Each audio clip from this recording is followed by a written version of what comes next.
ہم نے جو لاسٹ چھوڑا تھا وہ اس پہ چھوڑا تھا کہ سوشل پریشر پڑ رہا تھا ابی طالب کے اوپر، اور جو کفار مکہ تھے وہ ڈیفرنٹ سردار ڈیلیگیشن بنا کے ابو طالب کے پاس آتے تھے اور رسول اللہ صلی اللہ علیہ وسلم کی حوالگی کا مطالبہ کرتے تھے، اور وہ اس کو رجسٹ کر رہے تھے۔ اب یہ کوئی زبانی کلامی رجسٹ نہیں کر رہے تھے، یعنی کہ ہمارے تمام محدثین، تمام مورخین، دونوں بڑے بڑے جو ہمارے مکتبہ فکر ہیں اہل سنہ اور اہل تشیع کے، یہ متفق ہیں کہ جب تک ابو طالب زندہ رہے ہیں کسی بندے کی یہ جرت نہیں ہوئی کہ نبی کریم صلی اللہ علیہ وسلم پر فزیکل اسالٹ کر سکے۔ واہ واہ واہ، ٹھیک ہے، بکواس زبانی بکواس کرتے تھے، تبلیغ کو متاثر کرتے تھے، جو لوگ غریب بیچارے ایمان لے کے آتے تھے ان کو زد و کوب کرتے تھے، بڑی سیویئر قسم کی پرسیکیوشن کرتے تھے، لیکن کسی بندے کی یہ جرت نہیں ہوئی کہ رسول اللہ صلی اللہ علیہ وسلم پر انگلی بھی اٹھا سکے۔ اور یہ جتنے بھی واقعات ہوئے وہ ابو طالب کی وفات کے بعد کے ہوئے۔ اس کی وجہ کیا ہے؟ ایک تو ابو طالب کی شخصیت تھی، اور دوسرے نمبر پر انہیں یہ ڈر تھا کہ اگر خاندان بنو ہاشم کے سردار نے جنگ کا اعلان کر دیا، وار ڈکلیئر کر دی، تو مکہ میں خون کی ندیاں بہہ جائیں گی۔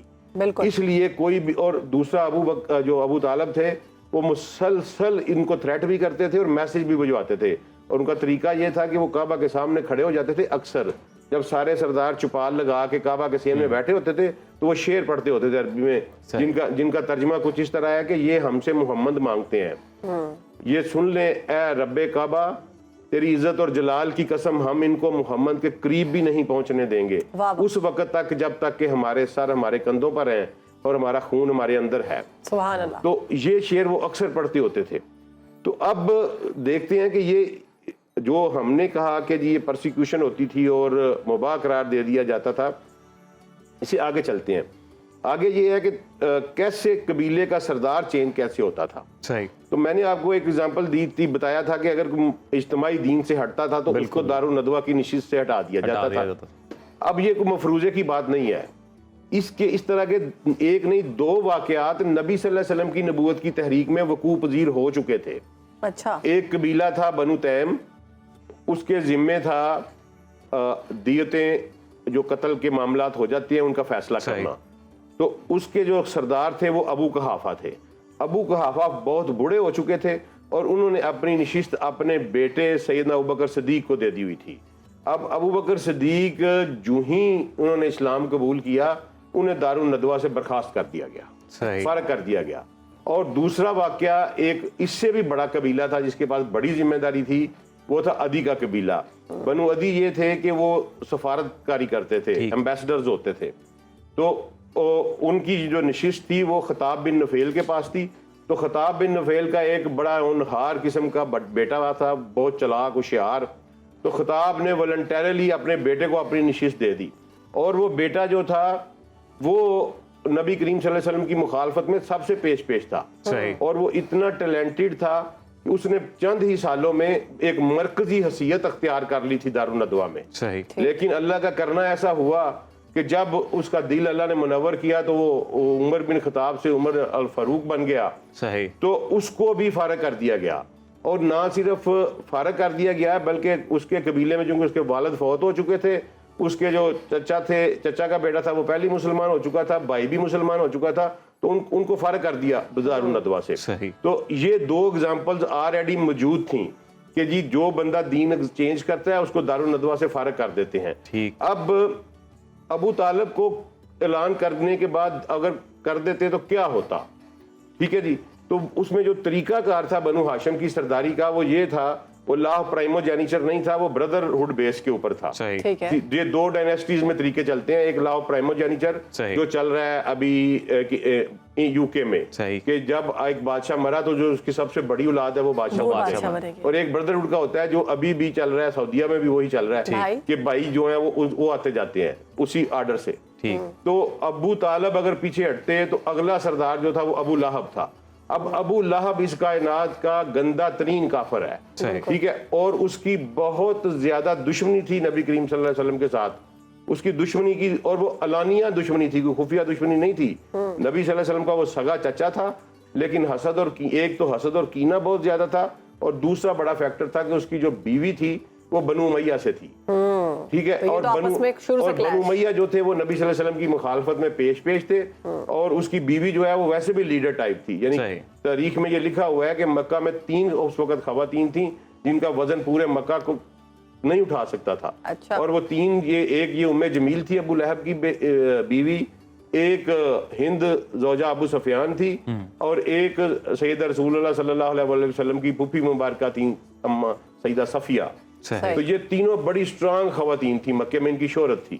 تو یہ ام جمیل جو تھی, یہ چونکہ اس کی وجہ سے بھی ابو لہب مخالفت کرتا تھا, اور یہ بالکل گمان کی بات نہیں ہے, یہ 100% کنفرم تھا, کیونکہ یہ 2 واقعات ہو چکے ہیں کہ جو ہی ابو طالب کے اسلام کا اعلان کیا جائے گا وہ ابو لہب جو ہے وہ مکہ کا سردار بنے گا اور نبی کریم صلی اللہ علیہ وسلم کو مباح قرار دے دے گا. اور یہ کوئی خالی خدشات کی بات نہیں, یہ ہوا پھر اسی طرح ہی ہوا. ٹھیک ہے نا جی, یہ ثابت کرتا ہے کہ اسی طرح ہی ہوا کس طرح کہ جب ابو طالب فوت ہو گئے تو ابو لہب جو ہے وہ سردار بن گیا بنو ہاشم کا, اور اس کو نشست مل گئی وہاں دارالندوہ میں. تو اب انہوں نے پہلے ٹیسٹر مارے کہ نبی کریم صلی اللہ علیہ وسلم پر فزیکل اسالٹ کیا. ٹھیک ہے جی, ایک اوجڑی جو ہے وہ ایک بدبخت نے لا کے تو نبی صلی اللہ علیہ وسلم کے اوپر رکھ دی. ٹھیک ہے, اور گیج کیا انہوں نے کہ کیا خاندان بنو ہاشم کا سردار ریئیکٹ کرتا ہے, تو اس نے ریئیکٹ نہیں کیا. پھر انہوں نے دوسرا ٹیسٹر لگایا, کپڑا گلے میں ڈال کے تو نبی صلی اللہ علیہ وسلم کی گردن کو کپڑے کو گھماتے گئے اور مروڑتے گئے. پھر دیکھا کہ کیا بنو ہاشم کا سردار ریئیکٹ کرتا ہے, بنو ہاشم کے سردار نے ریئیکٹ نہیں کیا, اور مکے میں مختلف قسم کی گفت و شنید شروع ہو گئیں کہ اب محمد صلی اللہ علیہ وسلم کو ختم کر دیا جائے گا. اور اس کے اگینسٹ پھر یہ ہوا کہ جو بڑے بڑے خاندانوں کے چشم و چراغ تھے جو نبی صلی اللہ علیہ وسلم کے ساتھ آ چکے تھے, انہوں نے پھر ریئیکٹ کرنا شروع کیا. ٹھیک ہے جی, وہ اس میں جو پیش تھے وہ حمزہ بن عبد المطلب تھے, عمر بن خطاب تھے, سعد بن ابی وقاص تھے, اور یہ زبیر تھے, زبیر بن عوام. یہ چاروں مختلف قبیلوں سے تھے. تو انہوں نے ریزسٹنس تھوڑی آفر کرنی شروع کی, لیکن پھر یہ ہوا کہ انہوں نے مباح قرار دے دیا. واقعی اجلاس کیا اور مباح قرار, جو ہی انہوں نے مباح قرار دیا نبی کریم صلی اللہ علیہ وسلم کو پتہ چل گیا, سرکار فوری طور پر مکہ سے نکل گئے اور طائف تشریف لے گئے. اب طائف کی جا کے آپ میسیج بھی پڑھیں نا, تو انہوں نے یہ نہیں کہا کہ میں تمہیں تبلیغ کرنے آیا ہوں. کیٹاگوریکل سرکار نے کہا کہ میری بات مانو, میرے پہ اللہ پہ ایمان لے آؤ اور مجھے رکھ لو اپنے پاس, تم عرب و عجم پہ حکمرانی کرو گے. لیکن وہ بد نصیب لوگ تھے, ٹھیک ہے, ان کی قسمت نے یاوری نہیں کی. انہوں نے نہ صرف دعوت ریجیکٹ کی, توہین کی, بلکہ تشدد کروایا. اب اس تشدد کے بعد نبی کریم صلی اللہ علیہ وسلم کی وہ دعا پڑھیں, ٹھیک ہے نا, جو طائف کے واپسی پہ کی ہے, اس سے سارا پتہ چل جاتا ہے کہ پہلی دفعہ زبان رسالت پہ آیا کہ یار اللہ تو نے مجھے کن کے سپرد کر دیا ہے. اب وہ اس طرف گئے, انہوں نے تشدد کیا, پیچھے جاتے تھے وہاں مباح قرار دیے جا چکے تھے. ٹھیک ہے, وہ ذرا لائیں اپنے اوپر وہ کفیت کہ ایک بندے کو کیا کفیت ہوگی. تو اس پہ پھر انہوں نے پہلے سہیل بن عمر سے پناہ مانگی, اس نے ریفیوز کر دیا. پھر اپنے پردادا کے رشتہ دار مطعم بن عدی سے مانگی, تو وہ اس کو غیرت آئی کوئی تھوڑی سی قبائلی, تو وہ لے کے آیا اور آ کے اس نے اعلان کیا. لیکن یہ خطرہ بدستور موجود تھا کہ وہ پناہ واپس لے لے گا اور نبی کریم صلی اللہ علیہ وسلم کو دوبارہ وہ مباح والا پریکٹس جو ہے نا وہ کر دی جائے گی. اس پہ جو ان کے جان نثار تھے وہ ایکٹیو ہو گئے اور انہوں نے پیرے پورے بھی دینے شروع کر دیے, لیکن وہ بھی اس کو بھی رجسٹ کیا گیا. اور پھر انہوں نے اجتماعی طور پر اجتماعی ڈیسیژن کیا, اور وہی مطعم بن عدی جس نے دی تھی پناہ, اس کا بیٹا جبیر بن مطعم اس میں سب سے آگے تھا, اور ابو جہل کا بیٹا سب سے آگے تھا سفیان بن امیہ. انہوں نے اجتماعی میٹنگ کی اور نبی صلی اللہ علیہ وسلم کے اجتماعی قتل کا فیصلہ کیا. اللہ اکبر. ٹھیک ہے جی, اور اجتماعی قتل انہوں نے کہا سارے مل کے کرو تاکہ یہ مکہ میں خون نہ ہو. اور انہوں نے پھر ابو لہب سے ڈسکس کیا, ابو لہب کو سے کہا کہ وہ مباح قرار دے. ابو لہب نے وہاں پہ یہ شرط لگائی کہ صرف محمد کو میں مباح قرار دے رہا ہوں. آپ اس پہ حیران ہوں گے کہ میں ہر بندہ پڑھنے والا حیران ہوتا ہے کہ کیوں انہوں نے گھیر لیا مکان کو اور ساری رات کیوں ویٹ کرتے رہے. صحیح, ٹھیک ہے, مولا علی جو ہے وہ سین میں چادر لے کے سوئے رہے اور وہ باہر ویٹ کرتے رہے. کیوں؟ اس لیے کہ ابو لہب نے پہلے کہا بھی ہوا تھا کہ میں نے صرف محمد کو مباح کیا, اگر بنو ہاشم کے کسی اور بندے کو نقصان پہنچا یا کسی کی عزت پہ حرف آیا تو میں جنگ کروں گا. صحیح. تو وہ بار بار آ کے یہ کہتا بھی تھا کہ دھیان رکھنا محمد کے علاوہ کسی بندے کو کوئی نقصان نہ پہنچے. یہی وجہ ہے کہ انہوں نے جب دیواریں پھلانگی صبح چڑھنے پہ اور آگے سے مولا علی نکلے تو پہلے مولا علی کو زدوکوب کیا ان کا محمد کدھر ہے, مولا علی نے کہا مجھے دے کے گئے تھے, میں ضامن ہوں اس کا, مجھے کیا پتا کدھر ہے.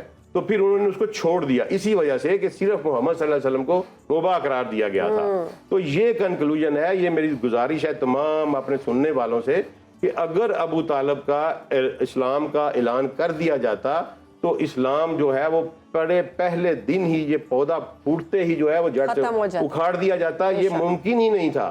ابو طالب کا اسلام کا اعلان نہ کرنے کی وجہ سے ہی اسلام جو ہے وہ مکہ میں پنپا. اس کو حکمت کو سمجھا کریں. ایک دم سے انہوں نے فرقہ واریت میں آ کے اور میرا مطلب ہماری تباہ و بربادی اتار دی ہے. یہ سوچنا چاہیے تھوڑا سا, کیونکہ اللہ نے سورہ فرقان کی آیت نمبر 42 میں کہا ہے, نہیں سورہ انفال کی آیت نمبر 42 میں کہا ہے کہ جو ہلاک ہوا وہ دلیل سے ہلاک ہوا اور جو زندہ رہا وہ دلیل سے زندہ رہا. دلیل کی اتنی بڑی جو ہے نا یہ اہمیت ہے. تو فرقہ واریت سے باہر نکلیں, ذرا اپنی عقل کو استعمال کریں, آپ کو پتہ چل جائے گا کہ ابو طالب کا اسلام اناؤنس کرنا کتنا زیادہ بڑا خطرہ تھا. صحیح, ٹھیک ہے. اور فرقہ واریت سے دیکھیں باہر نکلنے کا, ٹھیک ہے میری بھی پرورش جو ہے وہ ایک ریلیجیس بالکل ایک فقہ کے ساتھ سٹانچ دیوبندی گھرانے میں ہوئی ہے, لیکن وہ باہر ہم اس سے کیسے نکلے کہ وہ ایک اللہ تعالیٰ نے ایک رہنمائی دی. دیکھیں فرقہ واریت سے اوپر اٹھنے کا ایک ہی طریقہ ہے, یہ میرا میسیج ہے اس حوالے سے کہ ایک ہی طریقہ ہے کہ آپ صرف نبی صلی اللہ علیہ وسلم کو اپنا کرائیٹیریا بنا لیں. کیا بات, یہی ختم نبوت ہے. میں اس کو آپ ایک واقعہ بتاتا ہوں. محی الدین عربی نے لکھا ہوا ہے اپنی کتاب میں, انہوں نے لکھا ہے جی کہ میں ایک بندہ تھا جو میرے شیخ کو میرے پیر کو نا برا بھلا کہتا تھا, اور میں وہ تھا وہ عالم دین اور میں اس سے بڑی نفرت کرتا تھا. تو ایک دن رسول اللہ صلی اللہ علیہ وسلم نے میری حاضری کی خواب میں اور فرمایا کہ تم اس سے نفرت کیوں کرتے ہو. تو انہوں نے کہا کہ یا رسول اللہ وہ بندہ میرے شیخ کو برا بھلا کہتا ہے, اس کو نہیں مانتا. تو نبی صلی اللہ علیہ وسلم نے کہا کہ تمہارے شیخ کو ماننا کب سے دین ہو گیا ہے, وہ مجھے تو مانتا ہے نا, اور محی الدین تم نے یہ خیال کیوں نہیں کیا کہ وہ میرا امتی ہے. جاؤ اٹھو جا کے معافی مانگو ورنہ تمہارا سب کچھ برباد کر دیا جائے گا. یہ فرقہ واریت اتنی بڑی لعنت ہے, اس سے باہر نکلیں. نبی صلی اللہ علیہ وسلم کو جو ہم ایک ہی نظریہ مسلمان کا ہوا ہے اور ہونا چاہیے کہ جو نبی صلی اللہ علیہ وسلم سے متعلقہ چیزیں ہیں ہم سب کا احترام کریں گے. بالکل, وہ کہتے ہیں نا کہ احترام کے قابل ہیں جہاں میں جتنے بھی لوگ, میں سب کو مانتا ہوں لیکن مصطفیٰ کے بعد. واہ واہ واہ کیا بات. عبدالسلام صاحب پھر اس فرقہ واریت میں پڑھ کے تو مسلمان اتنا بٹے آپس میں کہ ابھی موجودہ دور میں بھی ہم دیکھتے ہیں کہ اہل غزہ پہ جو بیت رہی ہے وہاں پہ اسلامی ممالک کی آپ دیکھ لیں. فرقہ واریت سے باہر نکلیں گے, ادروائز تو ہمارا دشمن جبڑے کھول کے ہمیں کھانے کے لیے تیار بیٹھا ہے اور وہ جوتے مارتے ہوئے یہ نہیں دیکھتا کہ یہ بریلوی ہے کہ دیوبندی ہے کہ شیعہ ہے کہ اہل حدیث ہے, وہ صرف مسلمان دیکھتا ہے. لہذا سارے کے سارے ہم اپنے اختلافات کم کریں. اگر کوئی بات رہ بھی گئی تو وہ قیامت والے دن واضح ہو جائے گی, اور اپنے اختلافات قائم کر کے. اور ویسے تو یہ مقدسات رسول ہے. ابو طالب میرا مطلب ہے کیسے کوئی ان کی توہین کر سکتا ہے یار, اس سے رسول اللہ صلی اللہ علیہ وسلم کا دل دکھتا ہوگا, 100% دل دکھتا ہوگا. اتنی قربانیاں اس شخص کی, اور میں نے لاجیکلی ثابت کر دیا ہے کہ اگر ان کے اسلام کو اناؤنس کیا جاتا تو اسلام میں یہ بالکل وہیں فنش ہو. یہ اللہ کی حکمت اسی طرح تھی, اور اسی حکمت اسی دلیل کے تحت اللہ نے ان کا اسلام جو ہے وہ اناؤنس نہیں کیا. بے شک. بہت شکریہ. بہت خوبصورت گفتگو کا سلسلہ رہا, بہت شکریہ عبدالسلام عارف صاحب. عبدالسلام صاحب میں تو چاہتا ہوں کہ آج اگر آپ یہ بھی اناؤنس کریں کہ ہم نیکسٹ ٹاپک کیا ہونے والا ہے, آج مجھے آج کے ٹاپک پہ نا ہے تھوڑا سا کہ بمبارڈمنٹ بھی ہونی ہے اور کچھ بمیں بھی چڑھنی ہے, تو ان بموں کو نارمل کرنے کے لیے انشاءاللہ کل ہم ثانی و حسنین سیدنا ابو بکر صدیق پہ گفتگو کریں گے, اور پرسوں پھر حسن المجتبیٰ امام علیہ السلام پہ جو ہے نا جی 15 رمضان کو ہم ان پہ ڈسکس کریں گے.